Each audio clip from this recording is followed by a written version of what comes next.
कभी कभी ऐसा होता है ना कि जो चीज़ बिल्कुल साधारण दिखती है वो असल में होती नहीं है। आज हम एक ऐसे ही बच्चे की कहानी सुनेंगे और उसके बचपन की 3 ऐसी घटनाओं पर नजर डालेंगे जो सच में अविश्वसनीय हैं। ये कहानियां सिर्फ चमत्कार के बारे में नहीं है, बल्कि हमें ये सोचने पर मजबूर करते हैं कि जो हमारी आंखों को दिखता है, क्या वही पूरी सच्चाई है। तो सवाल ये है कि हजारों साल पुरानी ये कहानियां आज भी हमें इतनी दिलचस्प क्यों लगती हैं? शायद इसलिए क्योंकि ये हमें एक ऐसी दुनिया में ले जाती हैं जहां कुछ भी मुमकिन है। ये हमें उस आश्चर्य और संभावना की याद दिलाती हैं जिसे हम अक्सर अपनी रोजमर्रा की जिंदगी में भूल जाते हैं। तो चलिए कहानी की शुरुआत करते हैं। एक घर है जहां जश्न का माहौल है। एक पारिवारिक समारोह चल रहा है। सब कुछ बिल्कुल ठीक था, लेकिन किसी को अंदाजा नहीं था कि जल्द ही कुछ ऐसा होने वाला है जो सबकी समझ से परे होगा। मौका था उत्थान समारोह का। ये वो रस्म होती है जब बच्चे को पहली बार घर से बाहर ले जाया जाता है। और कृष्ण, वो तो बस 3 महीने के थे। उनकी मां यशोदा मेहमानों की देखभाल में इतनी व्यस्त हो गईं कि उन्होंने कृष्ण को आराम करने के लिए पास ही खड़ी एक गाड़ी के नीचे सुला दिया। अब होता क्या है कि बच्चे की नींद खुल जाती है। उसे अपनी मां का दूध पीना है तो वो रोने लगता है और गुस्से में, जैसा बच्चे अक्सर करते हैं, अपने छोटे छोटे पैर हवा में चलाने लगता है। बिल्कुल एक आम बचकानी सी हरकत।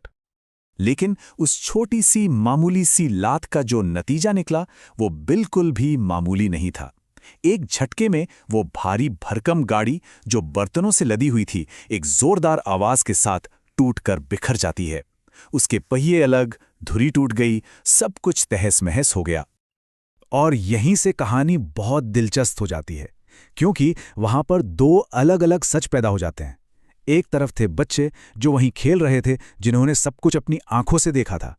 वो चिल्लाकर कहने लगे, इस बच्चे ने लात मारी और गाड़ी टूट गई।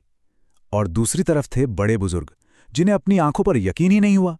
उन्हें लगा ये बच्चों की बातें हैं, जरूर किसी बुरी शक्ति का साया है। तो ये तो थी पहली घटना। अब चलते हैं दूसरी घटना की तरफ, जहां मामला अब सिर्फ रहस्यमयी नहीं बल्कि जानलेवा हो जाता है।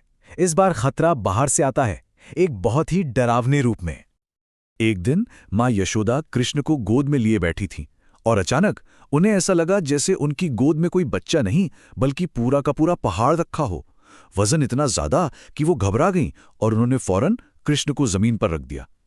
उनके दिल में एक अजीब सी बेचैनी होने लगी और उनका डर सही साबित हुआ।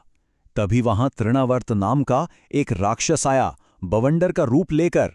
देखते ही देखते पूरा गांव धूल और मिट्टी के एक तूफान में घिर गया। दिन के उजाले में घना अंधेरा छा गया और हवा में बस एक डरावनी आवाज गूंज रही थी। चारों तरफ अफरा तफरी मच गई।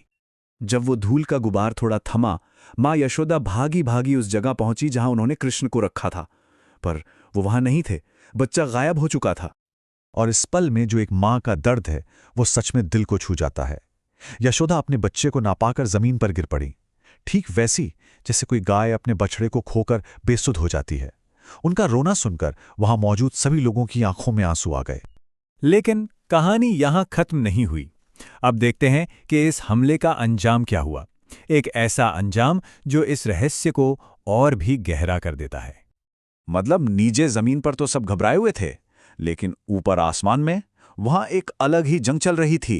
राक्षस कृष्ण को बहुत ऊपर तो ले गया था, पर कृष्ण अचानक इतने भारी हो गए कि उस राक्षस के लिए आगे बढ़ना नामुमकिन हो गया। वो ना तो बच्चे को ले जा पा रहा था, ना ही उसे छोड़ पा रहा था।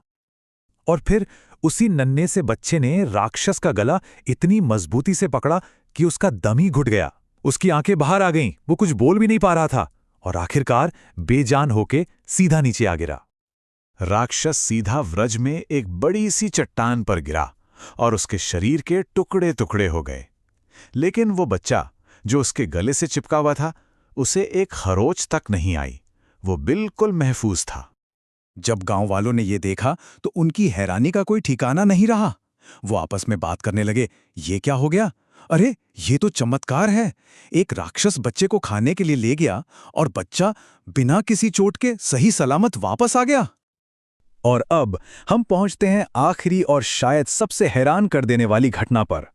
इस बार कोई बाहरी खतरा नहीं है, बल्कि एक ऐसा नजारा है जो मां यशोदा की सोच को, उनकी पूरी दुनिया को हमेशा के लिए बदल देगा। जरा उस पल की कल्पना कीजिए। चारों तरफ शांति है।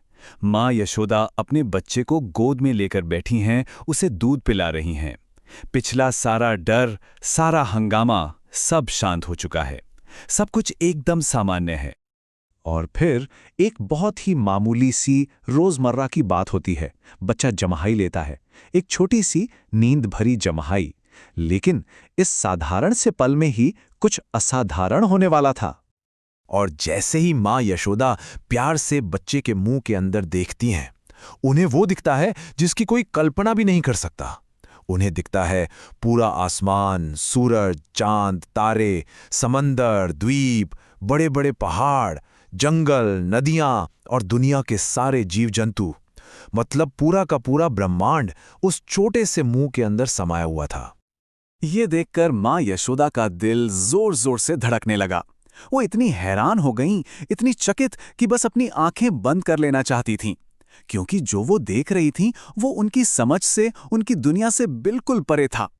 तो ये कहानी हमें एक सवाल के साथ छोड़ जाती है। अगर एक बच्चे की छोटी सी जम्हाई में पूरा ब्रह्मांड दिख सकता है, तो सोचिए हमारी अपनी दुनिया में, हमारी नज़रों के ठीक सामने ऐसे और कितने ही अजूबे छिपे होंगे जिन्हें हम बस देख नहीं पाते।